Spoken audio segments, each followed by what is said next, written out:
বাঙালির প্রাণের খাবার, বাংলার চিরন্তন স্বাদ। আজকের এই এপিসোডে আপনারা দেখবেন নদিয়া জেলার নবদ্বীপ শহরের প্রসিদ্ধ রামকৃষ্ণ ঘোষের মিষ্টির দোকান অর্থাৎ মিষ্টান্ন ভবনের ক্ষীর দই ও অন্যান্য মিষ্টি। এছাড়াও আজকের ভিডিওতে আছে পূর্ব বর্ধমান জেলার উত্তর শ্রীরামপুরে প্রায় 50 বছরের প্রাচীন মা কমলা হোটেলের বাঙালি খাবার, বিশেষ করে এখানকার বিখ্যাত খাসির মাংস।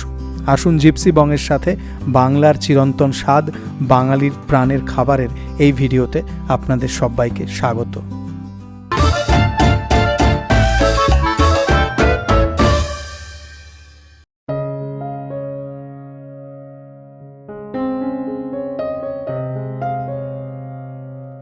পাক্কা 1 বছর আগে, গত বছর 2024 সালের 22 ফেব্রুয়ারি নবদ্বীপের ফেমাস খাওয়া দাওয়া এবং ক্ষীর দই নিয়ে আমার একটা এপিসোড এসেছিল। আজকে 1 বছর পরে আমি আবার নবদ্বীপ চলেছি এবং আমার যে প্ল্যান মাথার মধ্যে আছে সেটা যদি ঠিকঠাক কাজ করে তাহলে আপনারা নবদ্বীপের একটা ভালো এপিসোড আজকেও দেখতে চলেছেন। আপাতত ন্যাশনাল হাইওয়ে 12 ধরে চলেছি। কৃষ্ণনগরে গিয়ে একটু ওয়াশরুম ব্রেক নেব। ওয়াশরুম ব্রেক নেওয়াটা জরুরি এবং একটু চা কফি কিছু একটা খাবো। আশা করি ভালো ভিডিও আসবে। চলুন যাওয়া যাক নবদ্বীপ। খাতায় কলমে বসন্তকাল এসে গেছে, কিন্তু কোথাও না কোথাও বাতাসে এখনও একটা হালকা শীতের আমেজ আছে। এই সময় রোড ট্রিপ দুর্ধর্ষ লাগে। অল্প সময়ের মধ্যে পৌঁছে গেলাম কৃষ্ণনগরের বিখ্যাত শঙ্কর মিষ্টান্ন প্রতিষ্ঠানে। প্রচুর ফুল গাছের টব দিয়ে এই জায়গাটা সাজানো এবং এই অ্যাম্বিয়েন্সটা একদম দুর্দান্ত। আর একটা জিনিস বলতেই হবে, এখানকার ওয়াশরুম এরিয়া প্রচণ্ড ঝকঝকে এবং খুবই হাইজিনিকভাবে ক্লিন। আর এখানকার বসার জায়গাটিও একদম তকতকে করে পরিষ্কার। নিজেদের জন্য চিনি দুধ ছাড়া ব্ল্যাক কফি এবং লিকার চা অর্ডার করেছিলাম। অল্প সময়ের মধ্যে আমি আর জাভেদ পানীয় শেষ করে আবার বেরিয়ে পড়লাম রাস্তায় আমাদের পরবর্তী গন্তব্য নবদ্বীপের উদ্দেশ্যে। কৃষ্ণনগর শহর থেকে আমরা বাঁদিকে ডিটোর নিয়ে নিলাম নবদ্বীপের উদ্দেশ্যে। আর কৃষ্ণনগরের ওপর দিয়ে যখনই কোথাও গেছি না গেছি, এই শঙ্কর মিষ্টান্ন প্রতিষ্ঠানে ওয়াশরুম ব্রেক নিয়েছি, জল তুলেছি আর কফি খেয়েছি, মানে জলের বোতল। তুমি এখানে খাওয়া দাওয়া করছো কখনো? না, আমি অনেক আগে করেছি। আচ্ছা, 2012 সালের দিকে, তখন এই রাস্তাঘাটও 4 লেন হয়নি। অনেক কাল আগে, 14 বছর আগে হবে। হ্যাঁ, মানে আমি এখান থেকে কখনোই খাওয়া দাওয়া করিনি। আপনারা কেউ খাওয়া দাওয়া করেছেন কিনা এখানে জানাবেন। এপার দিয়ে যদি কৃষ্ণনগর হয়ে যায় তাহলে এই শঙ্কর মিষ্টান্ন প্রতিষ্ঠান, আর ওপার দিয়ে ফেরার সময় মাদারসাট। এটা একটা রুটিনের মধ্যে দাঁড়িয়ে গেছে। যদিও মাদারসাটে আমি ভিডিও করেছি, কিন্তু এই শঙ্কর মিষ্টান্ন প্রতিষ্ঠানে কখনো করা হয়নি। আর এই যে স্ট্রেচ অফ রোড, যেটা বাঁদিকে কৃষ্ণনগর থেকে পেরিয়ে নবদ্বীপ যাচ্ছে, নবদ্বীপ হয়ে কালনা চলে যাচ্ছে, কাটোয়া চলে যাচ্ছে, এই রাস্তাটা ভারী সুন্দর। নবদ্বীপে গিয়ে প্রথমে আমরা একটি প্রসিদ্ধ ক্ষীর দইয়ের দোকানে যাব। আরও বেশ কয়েক কিলোমিটার রাস্তা চলার পরে আমার গাড়ি পৌঁছে গেল গৌরাঙ্গ সেতুর ওপরে। নিচে দিয়ে বয়ে চলেছে গঙ্গা নদী, খাতায় কলমে যার নাম হুগলি নদী। আর এই গৌরাঙ্গ সেতু থেকে মায়াপুরের মন্দির খুব ভালোভাবে দেখা যায়। কিছুটা সময় এই গৌরাঙ্গ সেতুর ওপর কাটিয়ে আবার বেরিয়ে পড়লাম এবং পৌঁছে গেলাম নবদ্বীপ শহরে। এবং সবার প্রথমে চলে এলাম নবদ্বীপ শহরের অত্যন্ত জনবহুল বড়ালঘাট অঞ্চলে। নবদ্বীপের বড়ালঘাট, এটা মনে হয় মেন খেয়াঘাট এখানকার। আর এই বড়ালঘাট থেকে জাস্ট হেঁটে 1 মিনিট দূরত্বেই হচ্ছে রামকৃষ্ণ মিষ্টান্ন প্রতিষ্ঠান। কিন্তু দোকানটির নাম আমি গুগলে দেখছি মিষ্টান্ন ভবন বলে লেখা আছে। আমাকে তো যারা রেকমেন্ড করেছিলেন তারা রামকৃষ্ণের মিষ্টির দোকানই এরকম বলেছিলেন। ভক্ত সমাগম হয়েছে আজকে নবদ্বীপে। আমরা চলে যাব সোজা মিষ্টান্ন ভবন রামকৃষ্ণ মিষ্টির দোকানে, সেখানে গিয়ে খাবো ক্ষীর দই। বড়ালঘাট থেকে মাত্র 10 কদম হাঁটলেই আপনি পৌঁছে যাবেন নবদ্বীপের বিখ্যাত মিষ্টান্ন ভবন অর্থাৎ রামকৃষ্ণ ঘোষের মিষ্টির দোকানে। প্রথমেই নজরে গেল একটা বিরাট বড় কাউন্টারে নানা রকম সাইজের হাঁড়িতে রাখা আছে এই দোকানের বিখ্যাত ক্ষীর দই, এবং প্রচুর মানুষ এই দই কিনছেন। এই দই নবদ্বীপের একটি অত্যন্ত বিখ্যাত একটি মিষ্টি। তারপর দেখলাম এখানকার সিঙাড়া এবং নিমকিরও বিক্রি প্রচুর, এবং সেই সাথে বিক্রি হচ্ছে জিলিপি। আদতে যদি বলি তাহলে এই দোকানে বাঙালি রসনাকে তৃপ্তি দেবার মতো যত রকমের মিষ্টির সম্ভার হতে পারে সব কিছুই ছিল। আমি পরে জেনেছিলাম যে এই দোকানের রসের মিষ্টিও নাকি খুবই জনপ্রিয়। আপনারা একবার আমার ক্যামেরার চোখ দিয়ে আপনাদের সুইট টুথকে পরিতৃপ্ত করে নিন, তারপরে এই দোকানের ম্যানেজার সাহেবের সাথে একটু আলাপ জমানো যাবে।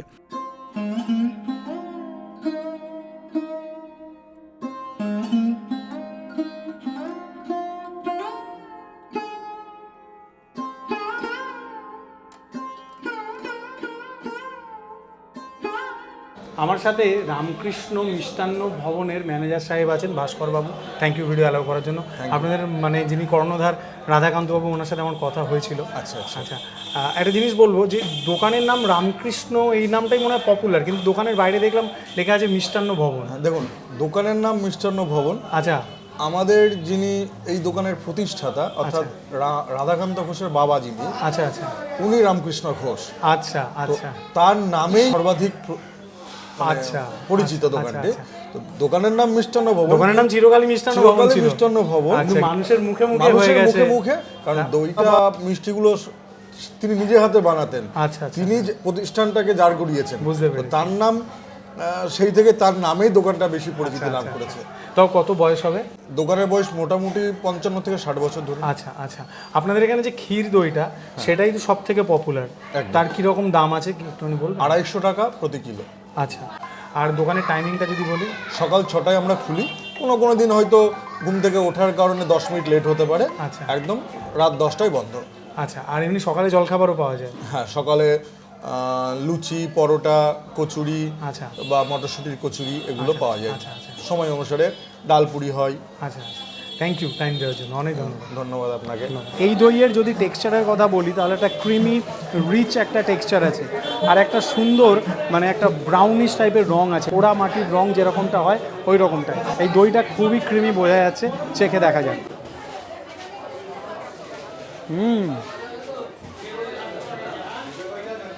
এটা বেশ মিষ্টি, আর ওই যে বলেছিলাম একটা ক্রিমি রিচ সুন্দর টেক্সচার আছে, একদম সেটাই। দইটা একদম ঘন, তবে দিস ইজ নাইস, সত্যি সুন্দর। দরবেশের ওপরে খোয়া ক্ষীরের পরত আছে, এই দেখুন, নাইস। এতে মনে হচ্ছে খোয়া ক্ষীর দেওয়াও আছে।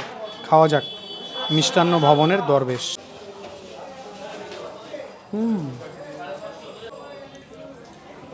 এলাচের ফ্লেভার আছে, এর মধ্যে বাদামও আছে, ভালোই খেতে। মিষ্টিটা ঠিকঠাক, একদম চড়াও নয়, একদম নিচেও নয়, তবে বাদাম আর এলাচের ফ্লেভার এই মিষ্টি খাওয়ার এক্সপিরিয়েন্সটাকে বেশ ভালো করেছে।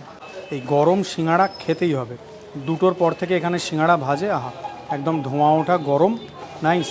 এর মধ্যে কিশমিশ দেখা যাচ্ছে, বাদাম দেখা যাচ্ছে, আর উপরের যে আস্তরণটা সেটা বেশ খাস্তা। 6 টাকা দাম। আগের দই এবং মিষ্টিটা খেয়ে মুখে বেশ একটা মিষ্টি স্বাদ ছিল, সেইটা এই সিঙ্গাড়া খাওয়াতে ব্যালেন্স হলো। নবদ্বীপ শহর থেকে বেরিয়ে পড়লাম। পরের গন্তব্য পূর্ব বর্ধমান জেলার উত্তর শ্রীরামপুর অঞ্চলের মা কমলা হোটেল। এই বাঙালি খাদ্য প্রতিষ্ঠানের মাটন কারির সুখ্যাতি আমি অনেক শুনেছিলাম। সেদিন দুপুরে যখন আমি পৌঁছলাম দেখলাম এই দোকানেও মানুষের খুব ভিড় আছে এবং প্রত্যেকে পরিতৃপ্তি সহকারে নিজেদের দ্বীপ্রাহরিক ভোজন সারছেন। এত মানুষকে একসাথে বসে খাওয়া দাওয়া করতে দেখলে সত্যিই ভালো লাগে। এরপরে ক্যামেরা হাতে চলে এলাম রান্নাঘরে। এনাদের সার্ভিস এরিয়াতে স্টাফেরা বেশ ব্যস্ত ছিলেন এবং গরম ধোঁয়া ওঠা ভাতের সুগন্ধ আমায় মুগ্ধ করলো। মাটনটা আপনাদের এখানে খুবই ভালো, স্পেশাল আমাদের শুনেছি খুবই ভালো, খেলে বুঝতে পারবেন। এবং আপনি খরিদ্দারদের দিকে দেখবেন যে মটনটাই খাচ্ছে বেশি, কাতলা, তাই তো? কাতলা, দেশি কাতলা। কাতলা, দেশি কাতলা, যে যেমন পিস চাইবে দিয়ে দেবেন। যেমন চাইবে পেটি পিস। আচ্ছা আচ্ছা, ঠিক আছে, আমাদের একটা পেটি দেবেন। মটনের দাম কত করে? মটনের দাম 2 পিস মাংস দিয়ে ভাত দিয়ে 250 টাকা, আচ্ছা আর মাংসের পিস 100 টাকা করে। আচ্ছা, প্রতি পিস 100 টাকা পিস করে? 100 টাকা করে, 100 গ্রাম ওজন পিসের। আচ্ছা, চিকেন কারি কি দাম আছে? 35 টাকা পিস। আর চিকেন কারি 2 পিস দিয়ে ভাত দিয়ে আমরা 120 টাকা বিক্রি করি। আচ্ছা, এই রুই কাতলার কি দাম আছে? 50 টাকা পিস। আচ্ছা প্রথমে ভাত, ডাল, সবজি, ভাজা এটা দিয়ে দেওয়া হয় মানুষকে, এটার দাম 50 টাকা। আচ্ছা এবার যে যা লাগবে, মাছ, চিকেন, মটন যা লাগবে সেটা আমরা দিয়ে দিই। আচ্ছা আচ্ছা, ডিমও আছে দেখছি। ডিমও আছে। আচ্ছা আচ্ছা, আর গুগলে দেখছিলাম দোকান 4টে বন্ধ হয়ে যায়। না না, বন্ধ হয় না, 4টের পর আমাদের মটন শেষ হয়ে যায়। আজকে যেমন আচ্ছা, দেখছেন, আচ্ছা। প্রায় 30 কেজি মটন হয়েছে। আচ্ছা, আচ্ছা। এখন 4টের আগে প্রায় শেষের দিকে চলে এসেছে। আচ্ছা আচ্ছা আচ্ছা ওরকম 6টা ডেচকি মটন নেমেছে আজকে, আর এখন একটা ডেচকি আছে, বাকি 5টা বিক্রি হয়েছে। আচ্ছা, মানে একটা ডেকচিতে কত করে? মোটামুটি 5 কেজি করে করে আমরা মানে টোটাল 30 কেজি, 30 কেজি প্রতি- মানে অ্যাভারেজে ওরকম 30-35 কেজি মটন হয়। বেলা গড়িয়ে ঘড়ির কাঁটা 3টে পেরিয়ে গিয়েছিল। আমাদের পেটে চনমনে খিদে এবং আমাদের সামনে এরকম লোভনীয় বাঙালি খাবার, নিজেদের কি আর আটকে রাখা যায়? আসুন খেতে খেতে আপনাদের সাথে কথা বলি। পেটে দাউ দাউ করছে খিদে, খাওয়া যাক। মুগের ডাল আছে, জিরে ফোড়ন দেওয়া, ঝুরঝুরে মুচমুচে আলু ভাজা আছে, তার সাথে ডাল। এই স্বাদ প্রত্যেকটা বাঙালির জানা, নতুন করে বলার দরকার নেই। সুন্দর খেতে, বাড়ির মতো। 50 টাকার থালিতে সবজি হিসেবে এই আলু কাঁচকলার তরকারিটা আছে, একটু মাখা মাখা তরকারি, খাওয়া যাক। ঠিকঠাক সাধারণ স্বাদের মনে হয়েছে আমার তরকারিটা। ডালটার স্বাদটা ভালো ছিল, সেইটা দিয়ে মুচমুচে আলু ভাজাটা খেতে বেশ লাগছিল। কাতলা মাছের কালিয়া, এটা নাইস, বড় পিস আছে একটা পেটির। আমি পেটির পিস চেয়েছিলাম। মাছের ঝোল, মাংসের ঝোল এখানে চাইলে দিয়ে দেওয়া হয়। মাছের পিস বেশ স্ট্যান্ডার্ড। মাছটা ঠিকঠাক ভাজা, অতিরিক্ত ভাজা নয়, এবং এটা বেশ পাকা মাছ ছিল বোঝা যাচ্ছে। মাছের ঝোলের স্বাদটা বেশ সুন্দর। টিপিক্যাল ভালো কাতলা কালিয়া থেকে যে স্বাদ আপনি এক্সপেক্ট করবেন সেই রকম। মাছ অতিরিক্ত ভাজা হয়নি, সেইটা আমার ভালো লেগেছে। অনেক সময় কী হয়, মাছ অতিরিক্ত লাল করে ভেজে মাছের স্বাদটা পাওয়া যায় না, এক্ষেত্রে সেটা হয়নি। মাছের বেশ স্বাদ আছে। Star attraction of the show, star dish এই মা কমলা হোটেলের মাটন কারি। আহা, 2 পিস আছে, প্রতি পিসের দাম 100 টাকা করে। 100 গ্রাম করে পিস আছে, এবং তার সাথে চর্বি আছে এবং ঝোল আছে। ঝোল যত ইচ্ছে চান নিতে পারেন। নাইস। এই মাটনটা একেবারে জম্পেশ, শুধু ঝোলটা খেয়েই বলছি আমি। মাটন যখন এখানে ফুটছিল তখন দেখলাম ঝোলে ভালো চর্বিও আছে।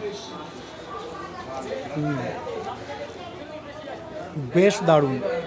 মাটন লিভার, কেউ যদি মাংস না খেয়ে ভাবেন মেটে খাবেন, বা 1 পিস মাংস 1 পিস মেটে নেবেন, সেটাও এনারা করে দেন শুনলাম। মেটের দাম প্রত্যেক পিস 80 টাকা।